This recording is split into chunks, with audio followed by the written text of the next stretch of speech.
Hello, mate. How are you, buddy? Yeah, good, thank you. How are you? Very good. Yeah, Very good. Going good, man. We're going good. We're a bit wet today, but we've had so much rain, well, so much sunshine, haven't we, over the last month? The UK's been magnificent. I know. You've been able to spend a lot of time outside. Mate, been outside the whole time. Been outside most of April, and it's been beautiful. Beautiful. Nice. Yeah, perfect. Yeah, it's been good being able to get out and about walking. I'm not too far away, I don't think, from you. I moved back to my parents' house in Surrey, so Yeah, we're like close. We're lots of close. woods. Yeah, not far. Very close.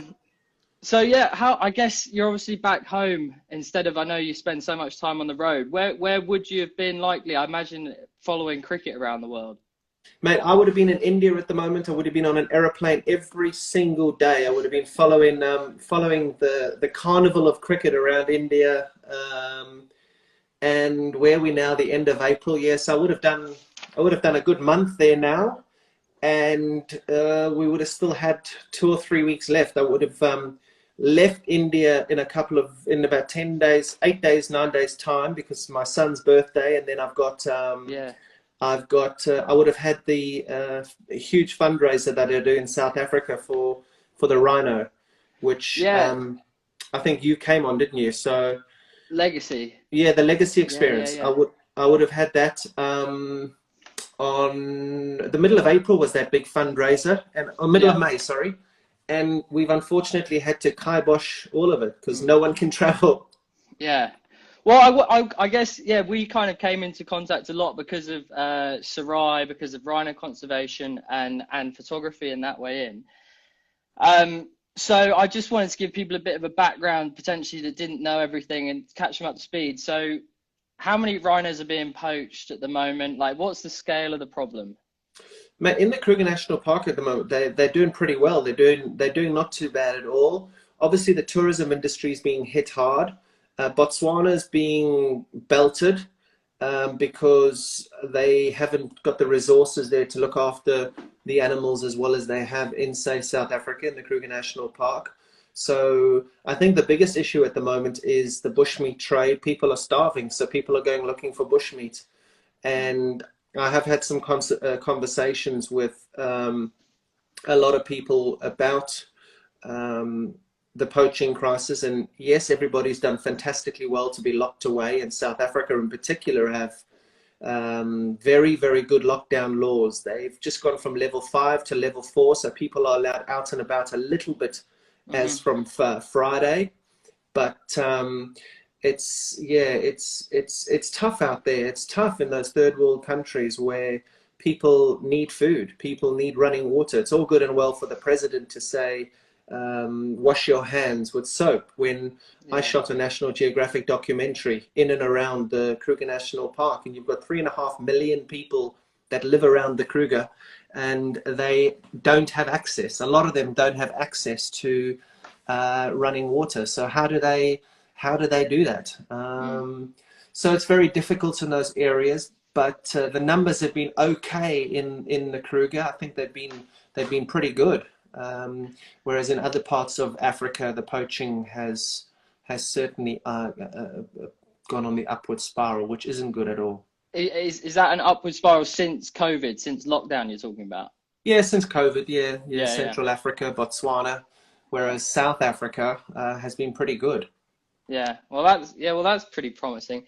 Do you think, yeah, because I guess it's important. I guess so much attention is being taken away from kind of rhino conservation at the moment. So I guess it would just be interesting to kind of hear how it was coping through this COVID situation and whether people were kind of still donating to these causes, still like interested in it, like if the traffic to these charities was still there. Well, if we have a look at the source of COVID-19, it is the illegal wildlife trade. It is endangered species that are being poached, that are being killed, that are being traded into the east and into the far east. And I don't know why. And I've got some pretty connected journalists who are thinking about going after the cause, but I Mm, don't know why not many of them have. I don't see that many articles. I do follow some people who certainly talk about um, where COVID started and how it started. And I mean, for the last 7 or 8 years, I've been banging the drum about the illegal wildlife trade and trying to help as much as I can to stop what a crisis like this, I suppose, because you kill off the rhinos, you take the pangolins. I mean, eating pangolins, eating bats. I mean, what kind of person does this?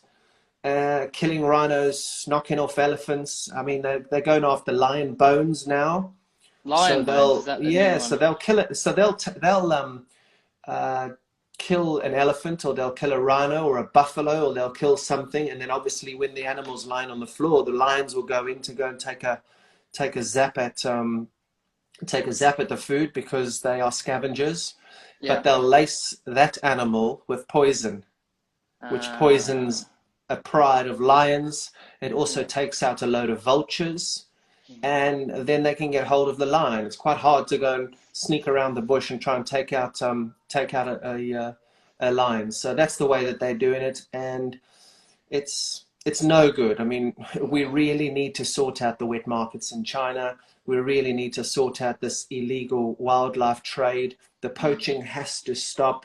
Governments are being completely disrupted financially. The economy is being completely disrupted financially. And when you're in a situation like we're all in at the moment, to stop the illegal wildlife trade wouldn't cost as much as furloughing all the staff of all the people, or South Africa putting together a 500 billion rand fund. Just stop poaching. Stop the illegal, stop the killing of wild animals. It's insane. That is insane. And just to kind of cover it, in case not everyone's on the same page or is up to speed, is there any medicinal value in these things that, you know, wild animals are being killed for? Is there any value in a rhino horn? Is that going to help me in any way? Rhino horn is the most valuable commodity on the black market. It fetches between 65 to 85,000 US dollars. More expensive than gold, platinum, diamond, you name it. It is the most expensive commodity on that black market. Now, rhino horn is your fingernail, literally your fingernail. That's rhino horn. It isn't an aphrodisiac. It certainly isn't. It shouldn't be a symbol of wealth. And I think the problem is, recently there's a lot of stockpiling that's been going on, because the numbers of the rhinos have depreciated so significantly that people are thinking, I need to get as much rhino horn as I can as possible, because in 5 to 10 years time, when there's no rhino, that stock obviously goes up because of how big a demand there would be for the small bits. So stockpiling is a problem. There is absolutely no scientific evidence to suggest that rhino horn is an aphrodisiac, cures cancer, or has any medicinal value. Yeah, I've been lucky, obviously, to head out to South Africa a couple of times, and they're such peaceful animals. They're such peaceful animals, so gentle. Obviously, they're so enormous, but it's so tragic that they're being killed for, like you say, just a fingernail. It is, mate. They're inquisitive animals. They're very emotional too, and they're just majestic. They're one of the big five. I know a lot of people say, oh, you're protecting the animals, you love your animals, but you still eat meat. Well, I don't eat rhinos. And there's a bigger picture at play. The bigger picture at play is the fact that they're endangered species. And what would the world be like without an endangered species? When chickens start going extinct, then I'll think about chickens, but they ain't going extinct. They're not there yet. They're not there yet. So let me just deal with endangered species for now. And all these muppets that go on about, well, you still eat meat, just shut up. A lot of people are obviously concerned. What can people do from home around the world to kind of engage and help with these kind of global issues and the extinction of an animal? What can people do from around the world? Well, I've got a brand called Sorai, SORAI. We're in one of the caps at the moment, and we're in the relaunch phase. We're relaunching, and we're going to come out in a big way with a brand new collection of gear towards the end of May. We were going to do it now in the next couple of weeks. However, COVID's obviously given manufacturing a bit of a hit. So we were gonna have a big push mid-May, but that's been pushed back now. Actually, I think as of a board meeting a couple of days ago, I think our launch date is going to be the end of June. So we've been pushed back about 6 weeks because of this, which is completely understandable. Yeah. And so that's how we've been hit from that perspective. But it's a brand that cares for conservation. It's a brand that is in love with conservation. It's a brand that cares for animals. It's a brand that cares for all animals. And we support Care for Wild in South Africa in particular. Care for Wild is a rhino orphanage. So in the Kruger National Park, when animals get hit and there are orphaned little rhinos running around, then Petronella Care for Wild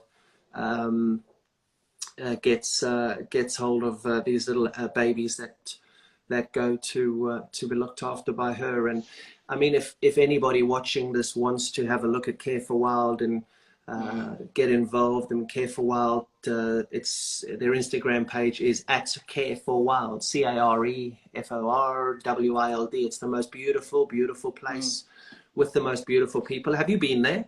Yeah, we went there with Travel Up in October, November. Oh yeah, I organised that for you. Yeah. And okay. yeah, the work they're doing is amazing, and seeing them up close is an absolute privilege. Yeah, and they're an NGO, so they need funding. So yeah. Listen, I'm not telling every single person on this chat to pay any money towards Care for Wild. You can if you want to. You can donate if you want to, for sure. However, if you're looking to volunteer, I think the world is going to be completely focused towards nature when we come out of COVID. We are seeing the most beautiful pictures of some of the most magnificent scenery of our planet because of less human interaction and less traffic in the air and less traffic over land. So we're seeing some of the most awesome images at the moment. And I think that in a couple of weeks' time, when hopefully a lot of this passes, and in a few months' time, when international travel opens back up, if you guys watching this have a week or 2 weeks or 3 or 4 days, and you think, you know what, I want to go and have a look at Africa, I want to go and have a look at South Africa, I want to go and do good, I want to go and help Petronella, go and care for some baby rhinos, Care for Wild is the place. Yeah. They have a great volunteering system. Yeah, I saw that post you shared the other day of kangaroos jumping around Sydney, and it's amazing. It's amazing seeing all these animals. It's sensational. Yeah. I mean, I got sent something else yesterday. I mean, I haven't loaded it, but there was a lion wandering between 2 towns in South Africa a couple of nights ago, caught on CCTV, and it's just like, holy smokes. You don't want to be walking around there. Yeah, that's glad you're locked down. Correct. Yeah. Correct. That's crazy. Kind of heading back, is there a lot of optimism in this conservation? Is the rhino, is it something we can definitely save from going extinct together? I think we can, mate. I think we definitely can. I think that as bad as COVID has been, I think there will be a big push to make sure that conservation is at the front of everybody's mind. I think everybody's donating a lot of their money and a lot of their funds to the NHS or to the frontline workers in the countries that they live, in India or in South Africa or in Australia or in some of the European countries in America. So clearly that is where the targeted approach is at the moment, where you feel compelled and obliged to help with the front line. But I think that when COVID starts to see a decrease in deaths and we start to see significant changes in ICU beds, and we sort of see a downward trend in the illness and in the virus and in the disease, people are going to 100% have a look at conservation and have a look at ways in which they can make sure that this doesn't happen again. Yeah. No one should be eating a bloody pangolin. No. No one should be poaching a rhino. No. No one should be killing a lion. No. It's crazy. Yeah. I hope that kind of connection to that natural world can definitely be kind of cultivated after this to Sure realize will, like we're not separate from it, so you have to care about it, and this is evidence of that you know, so what's happening is kind of impacting everyone, and of course, how we of treat course. the world, it Well, definitely we is want to important. we want to take down forests. We want to kill off chimpanzee populations, or kill monkey, orangutan populations. Why? Because we want to go and farm in certain areas. We want to drive cars through certain areas.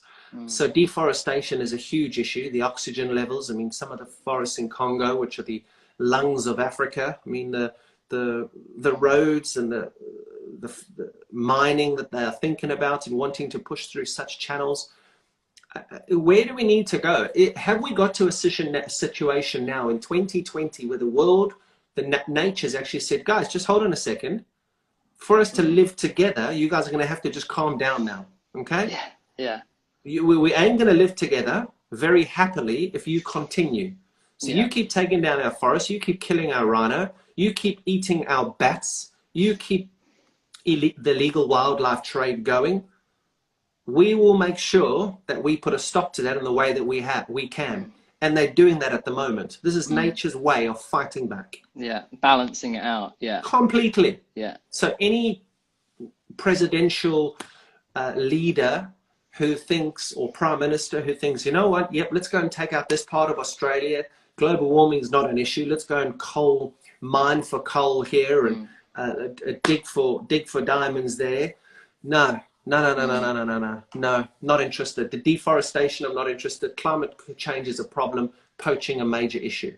Yeah, definitely, completely agree. And like, it's just important that people are on that page and just recognize that, and because everyone has got a voice and, you know, can do something about it. Yeah. So it's cool. And that's why your guys' page is so influential as well. I mean, your page, I mean, some of the pictures are absolutely breathtaking, and you guys have got a responsibility right there with the following that you've got to continue to project positive messages about nature, to show off the beauty of our planet, to make sure that people completely get and completely understand the value of what we've got and how we've been fucking it up. Yeah. Well, I think it's true. You know, we've got all these people that obviously follow for these amazing photos around the world, and so I think it just is natural to back that up with messages about how we can care for it. What's I don't know how you are for time, but wanted to ask about trophy hunting and kind of your thoughts on that. And like, I know it's illegal in some places, illegal elsewhere. Just what are your thoughts on trophy hunting as opposed to like the legal way to kill these amazing things? And I've got an issue with hunting any endangered animal. I've got no interest in anyone shooting an endangered animal. Yeah. I don't mind, and I completely get the culling process of animals, too many animals in certain areas, albeit the animals need to be, the process needs to be done in the right way. So I'm not a complete greenie that says, no, you can't touch any animal, you can't touch anything, you can't do, because unfortunately, just the way that the world is at the moment, certain things need to happen. But canned lion hunting, disgusting, despicable, should never have ever started and should be stopped completely.